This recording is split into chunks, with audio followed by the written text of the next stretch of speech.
Bismillahirrahmanirrahim. Assalamualaikum warahmatullahi wabarakatuh. Alhamdulillahirabbil alamin. Allahumma shalli ala Muhammad wa ala alihi wa ashabihi ajma'in. Amma ba'du.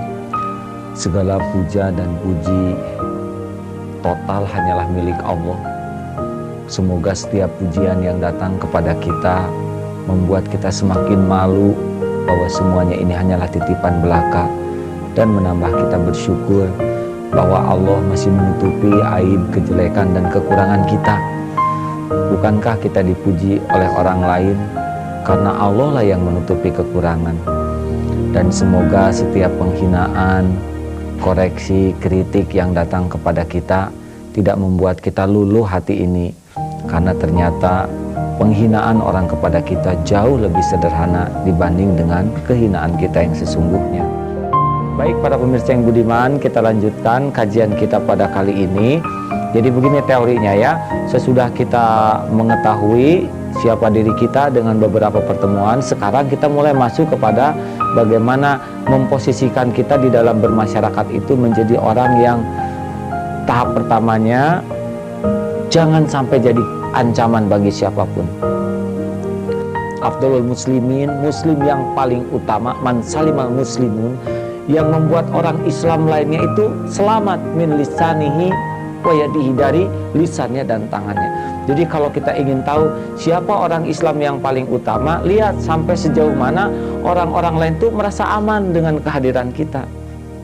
Ini penting sekali karena banyak di antara kita yang kalau tidak hati-hati, bukannya membuat orang lain merasa manfaat, bukannya membuat orang lain senang, malah sebaliknya. Ada ibu yang tidak disukai anaknya, ada istri yang tidak disukai suaminya, dan sebaliknya juga ya, di kantor atasan tidak disukai. Kalau hidup tanpa disukai begini terus bagaimana? Nah, langkahnya marilah kita coba bagaimana kita menjadi orang yang orang lain tuh selamat. Jadi posisi kita tuh adalah bagaimana supaya kita hadir tuh orang lain tuh gak ada yang terugikan, itu minimal ya. Ingat, seorang muslim yang baik alat ukurnya itu seperti apa? Mulai sekarang kita harus jaga, terutama dari lisan kita. Celotehan-celotehan kita udah enggak ada mulai saat ini, kita celetak-celetuk yang bersifat mengejek, meremehkan, menghina orang lain. Komentar-komentar tahan. Lihat yang pendek biar saja. Ya jangan, wow, pet bun, pendek buntet katanya, ini bisa bikin sakit hati. Lihat yang kurus, pensil nih ya. Lihat orang yang bibirnya tebal, wow, radial. Ini juga, ini sudah merupakan ghibah, ini dosa. Dan ini akan menyakiti. Walaupun memang pendek, tapi dia tidak usah disebut pendek juga sudah kenyataan. Memang kita juga suka aneh ya, kalau kita hitam, ada yang nyebut hitam tersinggung. Padahal dia kan menyebut kenyataan. Hitam, lu jangan sembarangan nyebut hitam. Padahal yang lebih jelek itu disebut putih. Ya, putih misalkan itu lebih tidak cocok. Tapi sudahlah, mau warna apa saja, mau seperti apa saja. Wah dia mah Cina, wah itu negro. Semuanya ciptaan Allah. Tidak ada satupun yang salah dari ciptaan Allah. Semuanya sudah sempurna. Laqad khalaqnal insana fi ahsani taqwim, sudah sebaik-baik bentuk. Tahan. Mulai sekarang cup para pemirsa, tidak ada lagi yang berkomentar, termasuk kalau nonton TV, jangan bunyi terus ya. Kadang-kadang komentar aja nonton TV itu ya. Itu nambah dosa, malaikat nyatet tuh. Sudah. Kemudian kita juga kalau ngobrol, Bu, usahakan ngobrol tuh pakai etika yang membuat orang yang diajak ngobrol nggak sakit hati. Misalnya jangan suka motong omongan. Dia sedang enak-enak bicara, dipotong, saya juga udah tahu, plek itu nyelak ya. Ya sudahlah, jangan ribut begini, bising. Ini juga bikin sakit hati, itu bikin musuh tuh. Kita sekarang mau berbicara agama, mau dakwah, tapi kita dari awalnya udah nggak disukai, udah susah masuknya. Maka sebelum kita bicara agama, sebelum kita bicara dakwah, kita harus memposisikan diri kita menjadi bukan ancaman bagi siapapun. Ya, Benar setiap orang ada kekurangannya, tapi bukan berarti harus frontal. Karena dakwah itu butuh proses. Kita harus memposisikan diri kita menjadi orang tuh yang aman. Kalau kita hadir tuh aman. Kan ada orang yang kalau misalkan sedang arisan, dia datang, udah nggak enak. Karena ngomong terus, ya. Dan kalau ngomong, ibu kuningnya, kuning oronyoy, begitu ya nggak enak, ya nggak. Ibu selopnya seperti yang di tukang loak. Ini komentar-komentar ini sudah tidak boleh ada. Apalagi ibu-ibu sekalian, kita juga sudah mulai kalau berbicara selain jangan memotong orang lain, jangan merusak kebahagiaan orang lain. Ini sudah pernah dibahas dulu dalam beberapa pertemuan, maaf diulang sedikit. Misalkan ada orang beli kerudung, asik ibu, saya beli kerudung ini 30.000, murah loh. Padahal kita beli itu 20.000, diam, ya jangan. Apa? Saya sih 20.000 kemahalan bu. Jadi dia rugi, sedih ya. Wah sialan saya ketipu, gara-gara kita ngomong dia jadi sengsara. Diam saja. Justru ibu itu yang sudah memberikan keuntungan kepada penjual. Mungkin kita yang beli itu tukang jualan nggak untung ya. Begitu merasa berjasa lagi, merasa bangga. Nih makanya kalau belanja sama saya sih jago nawar. Gara-gara kita tukang nawar, tukang dagang nggak untung ya. Sudah biarin sajalah. Setuju tidak ibu-ibu?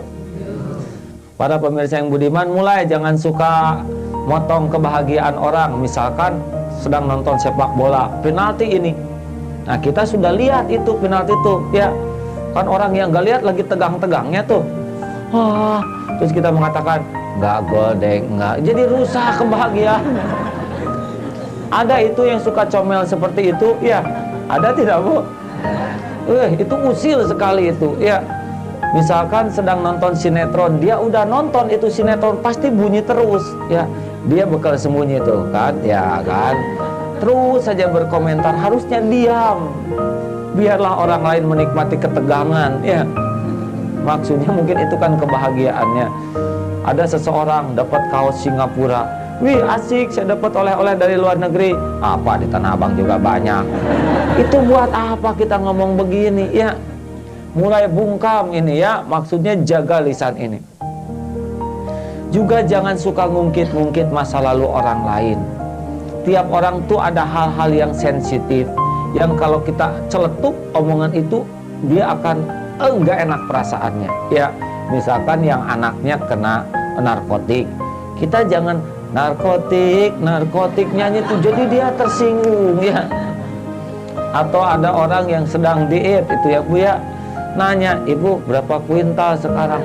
Kata-kata kuintal ini ya, itu sejenis menyamakan dengan karung. Ini bikin orang sakit hati. Ini serius bu ya. Kadang-kadang celetukan kita nggak terpilih kata-katanya, hasilnya orang jadi terluka, sakit hati.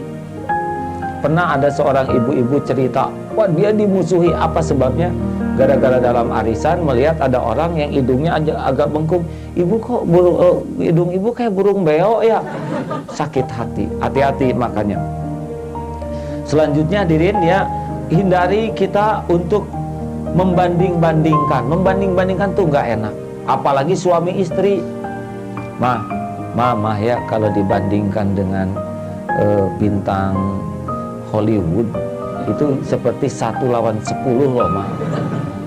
Perih, betul tidak bu? Ibu enak gak sih dibanding-bandingkan oleh suami bu? Enggak. Mah lihat, ibu usia 48 dibandingkan dengan gaji 17. Tuh lihat mah, kalau anak SMA menikah gitu beda dengan kayak mama. Wah luka. Sama laki-laki juga. Pak, tetangga sih suaminya tuh begini penghasilannya. Hai papa bisa apa? Luka itu. Ngebanding anak juga nggak boleh.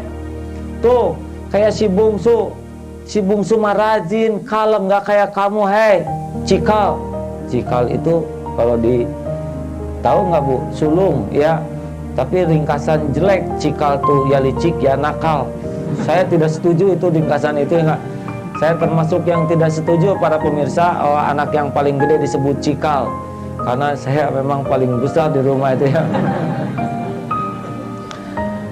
Nah, ibu bapak sekalian, kita ngebandingkan anak itu, ini musuh, potensi musuh ini. Nggak boleh dibanding-bandingkan, karena tiap orang berbeda-beda. Juga kita kalau sedang marah itu jangan memilih kata-kata yang salah, karena kemarahan itu kadang-kadang kata-katanya itu benar-benar melukai, tajam, menyakiti. Kalau marah tuh usahakan cari kata-kata yang paling tidak melukai. Ini penting, ini lagi marah, lagi mengoreksi itu kadang-kadang aduh, kan kepuasan marah tuh kalau yang dimarahinya tuh tidak berdaya ya. Pakai nih, pakai ini, jangan taruh di sini. Padahal kan kita bisa, silahkan pakai juga, itu kurang sopannya. Berpikirlah lebih jernih. Mama, papa tuh udah capek, mungkin mama juga mengerti ya. Jangan dasar perempuan nggak ada manfaatnya, bohong, itu anak sudah 4 ya. Ibu bapak, hak orang lain tahan, jangan sampai, maaf, jangan sampai pembantu ditahan gajinya sebulan 2 bulan, udah gitu ditahan, dipakai muter untung buat pribadi, pembantu gak dikasih untungnya, nggak halal itu. Jangan suka nahan gaji, hak orang lain jangan ditahan. Udah waktunya bayar utang, kita punya uang, kita pura-pura nggak punya, itu menunggu bencana. Hati-hati kepada yang berhutang. Kalau lagi mau hutang memang ramahnya luar biasa, tapi giliran sudah mau bayar, kita pura-pura banyak keperluan yang lain. Ini adalah biang kezoliman yang nanti akan mengundang bencana buat dirinya. Gampang bagi Allah ngasih musibah yang lainnya. Pendek kata, mulai sekarang juga penampilan kita, bau badan kita, maaf, mulut kita, kan gampang. Kalau kita aja udah pening, apalagi orang lain.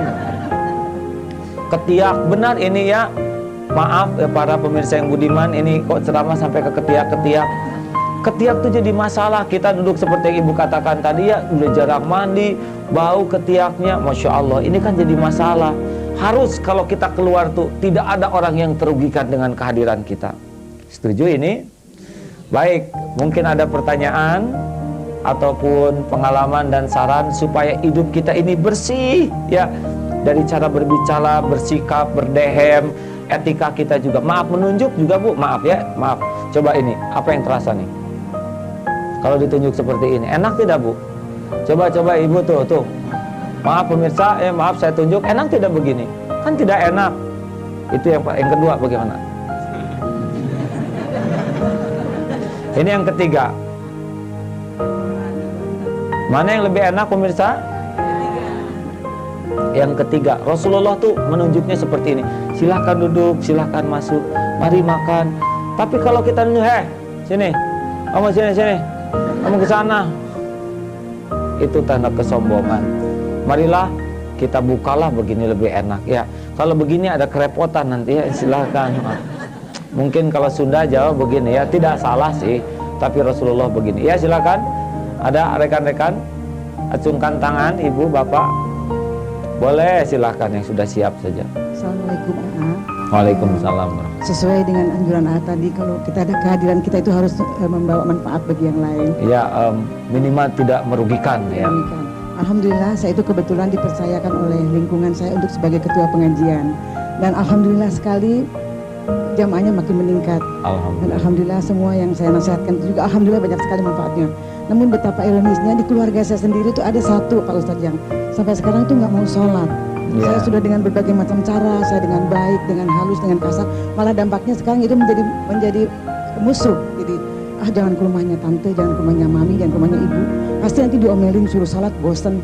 Nah itu saya tuh belum mendapatkan kiat bagaimana untuk menundukkan untuk baik, maksudnya untuk mau beribadah dengan baik gitu. Baik. Sekian, Assalamualaikum warahmatullahi wabarakatuh. Iya, waalaikumsalam. Kalau begitu kita jangan dulu ngomong sholat ketemu dia ya. Kalau omongan sholat itu membuat dia nggak mau, jangan dulu ngomong sholat. Omongkan apa yang paling disenengin dia dulu ya. Sebetulnya ini pelajaran minggu yang akan datang ya. Aku menyenangkan bagimu. Jadi jangan cari yang sensitif dulu. Dakwah itu butuh proses Bu ya. Ketika Rasulullah diangkat menjadi nabi, di depan Rasul itu sudah ada berhala di Ka'bah itu. Tapi berhala itu dirobohkan 21 tahun kemudian. Sesudah hijrah dulu ke Madinah, Madinah menggalang kebersamaan, baru itu. Jadi dakwah itu sebuah proses, dan kesuksesan dakwah itu bukan diukur bisa sholat atau tidaknya seseorang, tapi bagaimana kita bisa semakin lebih bagus, semakin lebih ikhlas, semakin lebih mulia. Itulah kesuksesan dakwah ya. Apa artinya kita mendakwahi orang lain jadi baik, orang lain jadi sholat, kitanya makin jelek, kitanya jadi arogan, kitanya jadi sombong, kitanya jadi petantang-petenteng, gagal tuh dakwah. Dan yang menolong diri kita syariatnya adalah akhlak kita sendiri. Ya, selamat bersabar terus, Ibu evaluasi ya, insya Allah. Dan mungkin itu perlindungan dari Allah, Bu, supaya kita enggak ujub ya. Kalau di rumah ada yang bermasalah, siapa gitu ya, mungkin itu adalah bahwa bukan kita lah yang serba hebat. Maaf, terima kasih ya Bu. Ada lagi? Silakan Pak. Assalamualaikum warahmatullahi wabarakatuh. Waalaikumsalam warahmatullahi wabarakatuh. Begini ya, di tempat kami kerja itu banyak beberapa hal yang kami lakukan yang sebenarnya itu positif, tetapi pada kenyataannya itu tetap dianggap sebagai semacam ancaman. Jadi yang ingin saya tanyakan itu, idealnya itu bagaimana agar kita tidak dirasakan oleh orang lain itu sebagai ancaman. Bagaimana caranya? Iya, sebetulnya caranya seperti yang tadi Pak ya. Mungkin ingin lebih jelas lagi ya. Kita harus mulai saja membaca tingkat kepekaan mereka ya. Tiap orang tuh ada hal-hal sensitifnya, rambu-rambunya ya. Nah, kalau kita ingin memposisikan kita baik dulu pada diri seseorang, seperti ibu ya, ingin anaknya tuh nurut, posisi awal kita adalah jangan sampai kita tuh jadi ancaman buat mereka. Wah, mama belum apa-apa pasti dilarang. Nah, itu begitu Pak. Baca aja dulu sekarang ya, apa nih yang sensitif buat mereka. Bukan berarti kita membenarkan kesalahan mereka, tapi kan kita butuh strategi untuk merubah tuh ya. Butuh sebuah bagaimana improvisasi. Mungkin langkah awalnya itu, lalu kita mulai tahap kedua, yaitu bagaimana aku menyenangkan bagimu. Dan ini para pemirsa yang budiman akan kita kaji pada hari Jumat pagi yang akan datang. Ibu-ibu sekalian dan bapak-bapak serta para pemirsa yang budiman, ingatlah bahwa muslim yang paling baik adalah muslim yang orang lain selamat dari lisan dan sikap katanya. Latihan kita pada hari ini, marilah kita rem celetukan ya Bu ya, yang tahan. Tidak usah dikomentari kecuali yang positif saja. Pilihlah kata-kata terbaik ketika kita sedang marah, sedang mengoreksi, sedang menyuruh. Jangan sampai orang terluka, termasuk menyuruh pembantu, menyuruh supir atau siapa saja. Insya Allah kita akan bertahap menjadi orang yang disukai sesudah menahan diri dari kejelekan. Mari kita tutup dengan doa. Allahumma sholli ala Muhammad wa ala alihi wa ashabihi ajma'in. Ya Allah, karuniakan kepada kami perlindungan-Mu. Jangan biarkan lisan kami menyakiti siapapun ya Allah. Lindungilah agar perilaku kami tidak pernah menjadi kezaliman bagi siapapun. Ya Allah, jadikanlah diri ini menjadi diri yang penuh dengan kasih sayang-Mu, penuh dengan perlindungan-Mu, penuh dengan pertolongan-Mu. Jadikan diri ini menjadi diri yang terjaga dari kezaliman siapapun dan terjaga dari menzolimi siapapun. Ya Allah, izinkanlah diri kami menjadi diri yang penuh cinta kepada hamba-hamba-Mu dan juga dicintai oleh hamba-hamba-Mu. Izinkanlah diri kami menjadi orang yang penuh cinta kepada Rasul, juga dicintai oleh Rasul. Dan yang utama ya Allah, karuniakan kepada kami cinta kepadamu dan juga cintamu ya Allah. Rabbana atina fid dunya hasanah wa fil akhirati hasanah wa qina adzabannar. Walhamdulillahirabbil alamin. Para pemirsa yang budiman, selamat berjuang untuk menjaga diri, menjaga lisan agar tiada satupun yang terlukai dengan kehadiran kita di dunia ini. Walhamdulillah. Assalamualaikum warahmatullahi wabarakatuh.